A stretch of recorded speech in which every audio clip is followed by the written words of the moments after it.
তারা সেই উদ্বেগের আগে উল্লেখও করেছে। কিছু কিছু ইনসিডেন্ট হয়েছে এবং সেটা বাংলাদেশের সরকার বলেছে তারা সেটা বন্ধ করার জন্য যথেষ্ট চেষ্টা করছে, অপরাধীদের বিরুদ্ধে তারা ব্যবস্থা নিচ্ছে ইত্যাদি। সেই একটা উদ্বেগ।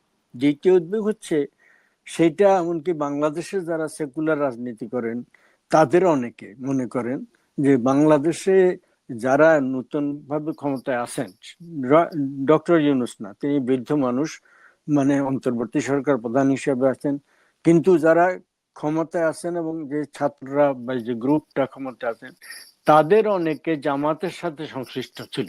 তারা নিজেরা অনেকে স্বীকার করেছে তারা শিবিরের লোক, জামাতের ছাত্র উইং এর লোক একটা, এবং অনেকে ছাত্রলীগের মানে নেতৃত্বে নিয়েছে, ছাত্রলীগে যোগদান করে ভিতরে ভিতরে কিন্তু তারা শিবির করেছে, তারা নিজেরা অনেকে স্বীকার করেছে।